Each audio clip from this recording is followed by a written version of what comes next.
നമുക്ക് നിധിയുടെ സുധീഷിന്റെ നാളത്തെ നല്ലൊരു കഥ കേട്ടാലോ? വീഡിയോ ഇഷ്ടപ്പെടുവാണെങ്കിൽ ഒന്ന് ഹൈപ്പ് ചെയ്യാൻ മറക്കരുത് കേട്ടോ. അങ്ങനെ നമ്മൾ കാണുന്ന ഒടുവില് ഹരീഷിനെ കാണാനായിട്ട് നീതുവിന്റെ ആങ്ങള അഖിലും അവന്റെ കുറച്ച് കൂട്ടുകാരും കൂടെ അങ്ങോട്ടേക്ക് വരുന്നുണ്ട്. അപ്പൊ ഹരീഷിനെ എടുത്തിട്ടെന്ന് കൊടയണം എന്നൊരു ചിന്തയോട് കൂടിയിട്ടാണ് വരുന്നത്. ആ സമയത്ത് ഭാസ്കരനും സുഭാഷ് സുധീഷും ഒക്കെ അവിടെ ഉണ്ടായിരുന്നു. അങ്ങനെ വന്നിട്ട് ഹരീഷിനെ കുറിച്ച് ചോദിക്കൂടെ. ആ സമയം ഭാസ്കരൻ പറഞ്ഞു, ഹരീഷ് എവിടെയില്ല, അവൻ വർക്ക്ഷോപ്പിൽ പോയെന്ന് പറഞ്ഞു. അവൻ എവിടെയുണ്ടല്ലോ അവനെ ഞങ്ങൾ പോയി പൊക്കും. അവനെ ഞങ്ങൾ വെറുതെ വിടാൻ പോകുന്നില്ല. എന്റെ പെങ്ങടെ പിന്നാലെ അവൻ നടന്നിട്ടുണ്ടെങ്കിൽ അവനെ ഞാൻ കൈയും കാലും തല്ലി ഒടിക്കും എന്നൊക്കെ പറഞ്ഞ് വലിയ വെല്ലുവിളിയും കാര്യങ്ങളൊക്കെ നടത്തുക. അത് കേട്ടപ്പോൾ ഭാസ്കരന് സഹിച്ചില്ല. ഭാസ്കരൻ പറഞ്ഞു, അതെ, നിങ്ങൾ ഇവിടെ വന്നു കിടന്ന് വെല്ലുവിളി നടത്തിയിട്ട് കാര്യമില്ല. അവൻ വർക്ക്ഷോപ്പിലാ, അവിടേക്ക് ചെല്ലാൻ പറഞ്ഞു. ഞങ്ങൾ പോകുന്നുണ്ട്, അവനെ കാണിച്ചു കൊടുക്കുന്നുണ്ട്. അപ്പോഴേക്ക് സുധീഷ് പറഞ്ഞു, എന്തിന് നിങ്ങളുടെ പെങ്ങളെ അടക്കി നിർത്തുന്നതിന് പകരം എൻ്റെ അനുജന്റെ നേരെ നിങ്ങൾ കുറച്ചിട്ടൊന്നും ഒരു കാര്യമില്ല. നിങ്ങളുടെ പെങ്ങള് അവനോട് സംസാരിക്കാൻ വന്നിട്ടല്ലേ അവൻ സംസാരിക്കണേ. നിങ്ങളുടെ വീട്ടിലേക്ക് വന്ന് അവൻ സംസാരിച്ചോ? ഇല്ല, അവൻ ജോലി ചെയ്യുന്ന വർക്ക്ഷോപ്പിലേക്ക് നിങ്ങളുടെ പെങ്ങൾ വന്നു. എന്തിനാ വന്നത്? അതൊക്കെ പറഞ്ഞു നിർത്തേണ്ട ആള് നിങ്ങളല്ലേന്ന് ചോദിച്ചു. അത് കേട്ടപ്പോൾ അഖില് പറഞ്ഞു, അതൊക്കെ എന്ത് ചെയ്യണമെന്ന് എനിക്കറിയാടാ, നീ കൂടുതൽ പറയണ്ടാന്ന് പറഞ്ഞു. സുഭാഷ് പറഞ്ഞു, അതെ, എൻ്റെ അനുജന് നിങ്ങളുടെ പെങ്ങളെ ഇഷ്ടമാണെങ്കിൽ ഞങ്ങൾക്കും താല്പര്യം. അങ്ങനെയാണെങ്കിൽ പിന്നെ വലിയ എതിർപ്പുകളൊന്നും ഇല്ലെങ്കിൽ ഈ വിവാഹം നടത്തുന്നതല്ലേ നല്ലതോ? അത് കേട്ടപ്പോൾ അവനും കൂടി ഇഷ്ടപ്പെട്ടല്ലോ അഖിലിന്. അഖില് പെട്ടെന്ന് പറഞ്ഞു, നാണം ഉണ്ടോ നിങ്ങൾക്കിത് പറയാനായിട്ട്? കുപ്പത്തൊട്ടിയിലേക്ക് എൻ്റെ പെങ്ങളെ പറഞ്ഞു വിടാനായിട്ടാ? നാണം ഉണ്ടേ നിങ്ങളിത് പറയുമെന്ന് ചോദിച്ചു. ഭാസ്കരൻ പറഞ്ഞു, പിന്നെ നീ അങ്ങോട്ട് മണിമാളയിലാണല്ലോ താമസിക്കുന്നത്, ഒന്ന് പോടാ ചക്ക അവിടുന്ന്. ഒന്നും രണ്ടും പറഞ്ഞ് വഴക്കായി കഴിഞ്ഞപ്പോൾ സുധീഷ് അവനെ അടിക്കാനായിട്ട് കൈ വാങ്ങി. സുഭാഷ് കയറി പിടിച്ചു, വേണ്ടാന്ന് പറഞ്ഞു. പക്ഷെ അങ്ങോട്ടും ഇങ്ങോട്ടും ഉന്തും തള്ളുവായി. പിന്നീട് ഒരു വിധത്തിലാണ് ആ പ്രശ്നം ഒന്ന് സോൾവ് ആവുന്നത്. ഒടുവില് അഖില് വിളിച്ചിട്ട് പോയി, നിന്നെയൊക്കെ ഞാൻ കണ്ടോളാം, ആദ്യം അവൻ എൻ്റെ കൈ കെട്ടട്ടെ എന്നൊക്കെ പറഞ്ഞു. സുധീഷ് പറഞ്ഞു, ഒന്ന് പോടാ ചക്ക അവിടുന്ന്.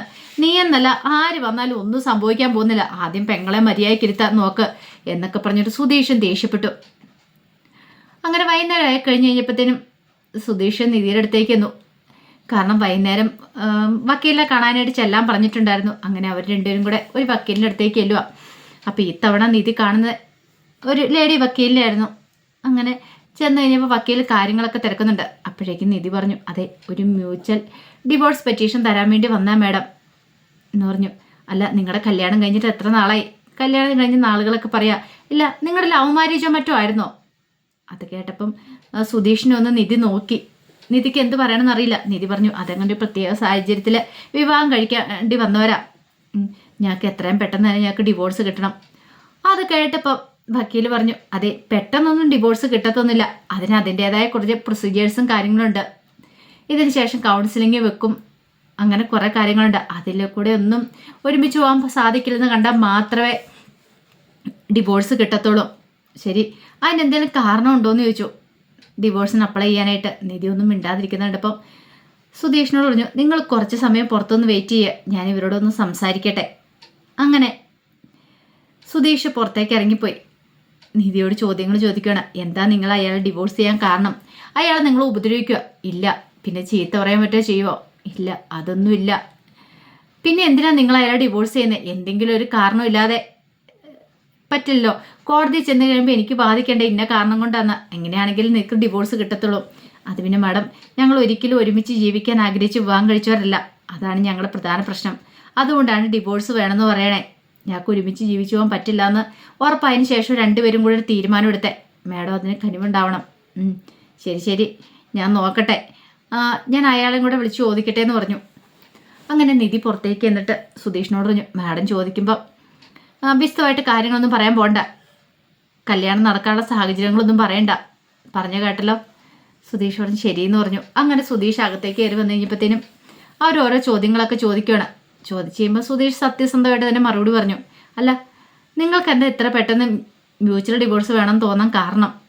സുധീഷ് പറഞ്ഞു, എനിക്കങ്ങനെ ഡിവോഴ്സ് വേണമെന്നൊന്നും ഇല്ല മാഡം. പിന്നെ നിങ്ങളല്ലേ വന്ന് പറഞ്ഞിരിക്കുന്ന ഡിവോഴ്സ് വേണമെന്ന്? അത് പിന്നെ അവളുടെ നിർബന്ധത്തിന് വഴങ്ങിയതാ.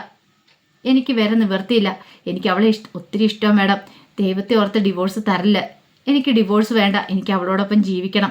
എൻ്റെ ഏറ്റവും വലിയ ആഗ്രഹം അതാന്നൊക്കെ വക്കീലിനോട് പറയണം. വക്കീൽ ആകെപ്പാടെ പെട്ടുപോയി. എന്താ ഈ പറയണമെന്ന് വക്കീലിന് മനസ്സിലായില്ല. ഒരാൾ ഡിവോഴ്സ് വേണമെന്ന് പറയണോ, ഒരാൾ വേണ്ടാന്ന് പറയണോ. പക്ഷേ എങ്കിൽ ഡിവോഴ്സ് പെറ്റീഷനിൽ ഒപ്പിട്ട് കൊടുക്കാനായിട്ട് സുധീഷും തയ്യാറായി. ഒടുവിൽ മാം പറഞ്ഞു, ഞാൻ നോക്കട്ടെ എന്ന് പറഞ്ഞു. കുറച്ച് കഴിയുമ്പോൾ നിധിയും കൂടെ വിളിച്ചു. അതെ, പെറ്റീഷനും കാര്യങ്ങളൊക്കെ ഓക്കെ ആയിട്ടുണ്ട്. ഇനി നിങ്ങളെ വിളിക്കുന്ന ദിവസം നിങ്ങൾ വരണം. പിന്നെ അറിയാലോ കാര്യങ്ങളൊക്കെ. കോടതിയാണ് തീരുമാനം എടുക്കുന്നത്. പെട്ടെന്നൊന്നും ഡിവോഴ്സ് കിട്ടത്തില്ല. അതിന് കുറച്ച് ഫോർമാലിറ്റീസ് ഉണ്ടെന്ന് പറഞ്ഞല്ലോ, അതിനൊക്കെ ശേഷമായിരിക്കും. ഇതിനിടയ്ക്ക് നിങ്ങൾക്ക് ചിന്തിക്കാനുള്ള സമയമുണ്ട്. എന്ത് പറയണമെന്ന് അറിയണ്ടായിരുന്നില്ല സുധീഷ് ശരി ആയിക്കോട്ടെ എന്നൊക്കെ പറഞ്ഞു. നിധി പറഞ്ഞു, അല്ല എത്രയും പെട്ടെന്ന് തന്നെ ഇത് ഡിവോഴ്സ് സാങ്ഷനായി കിട്ടത്തില്ലെന്ന് ചോദിച്ചു. നോക്കാം.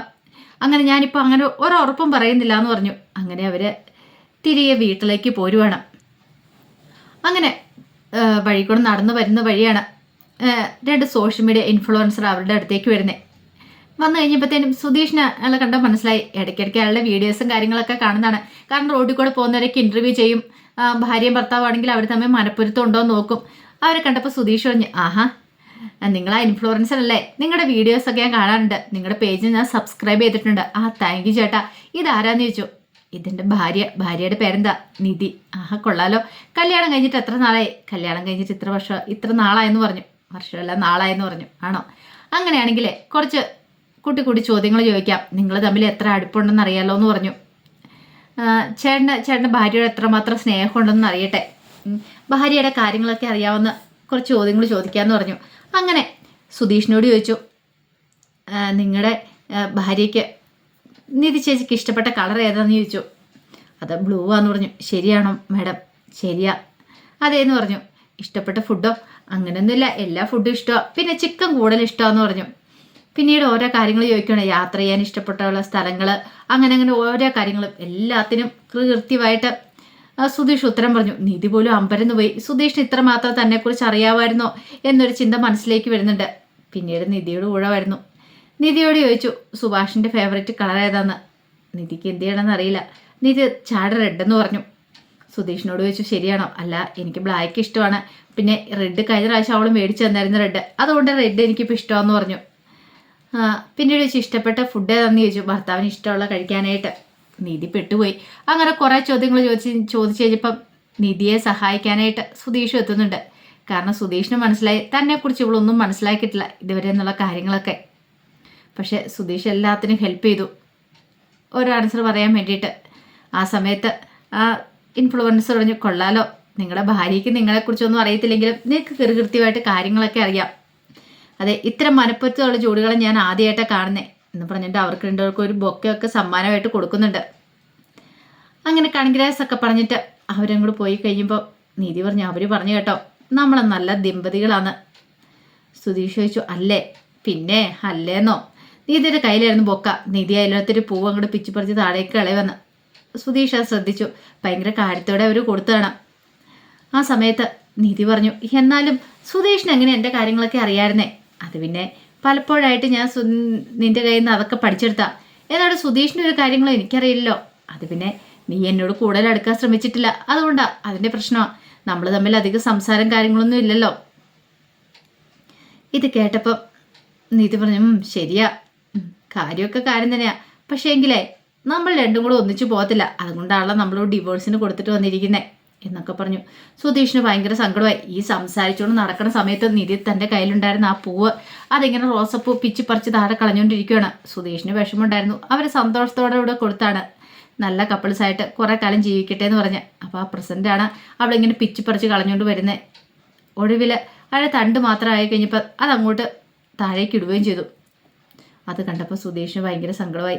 എത്ര നല്ല പൂവായിരുന്നു, അവൾ എത്ര പെട്ടെന്ന് അത് പിച്ചിപ്പറിച്ച് കളഞ്ഞ്. അവളുടെ മനസ്സിൽ പക്ഷേ അതൊന്നും ആയിരുന്നില്ല. അവളിങ്ങനെ ഓരോന്നൊക്കെ ആലോചിച്ചുകൊണ്ട് സുധീഷിനോട് സംസാരിച്ച് അത് പിച്ചിപ്പറിച്ച് കളഞ്ഞതാണ്. അങ്ങനെ വീട്ടിലേക്ക് വരുമ്പോൾ സുധീഷിൻ്റെ മനസ്സിൽ നിധിയുടെ വാക്കുകളൊക്കെ ആയിരുന്നു.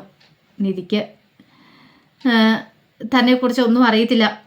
കാരണം അത് മാത്രമല്ല, താൻ നിധിയെ പഠിച്ചേക്കുന്നതിന് 4 പോലും നിധി തന്നെ പഠിച്ചിട്ടില്ലെന്ന കാര്യങ്ങളൊക്കെ മനസ്സിലാവുകയും ചെയ്തു. ഇങ്ങനെ പോവുകയാണെങ്കിൽ എങ്ങനെ കാര്യങ്ങൾ മുന്നോട്ട് പോകുന്നു പോലും അറിയത്തില്ലാത്തൊരു സാഹചര്യത്തിലേക്ക് കാര്യങ്ങൾ പോകുന്നുണ്ട്. എങ്ങനെയെങ്കിലും തന്നിലേക്ക് നിധി അടുപ്പിക്കാൻ ശ്രമിക്കുന്നതോളം അവൾ അകന്നകന്ന് പോകാമെന്നുള്ള സത്യവും മനസ്സിലായി. അപ്പോൾ അതിൻ്റെ കഥകളൊക്കെയാണ് നമ്മൾ കാണാനായിട്ട് പോകുന്നത്. ആ വിശേഷങ്ങൾക്കായി നമുക്ക് എല്ലാവർക്കും കാത്തിരിക്കാട്ടോ. ഒരിക്കൽ കൂടി എല്ലാവർക്കും ശുഭദിനം നേർന്നുകൊണ്ട് നിർത്തുന്നു. നന്ദി.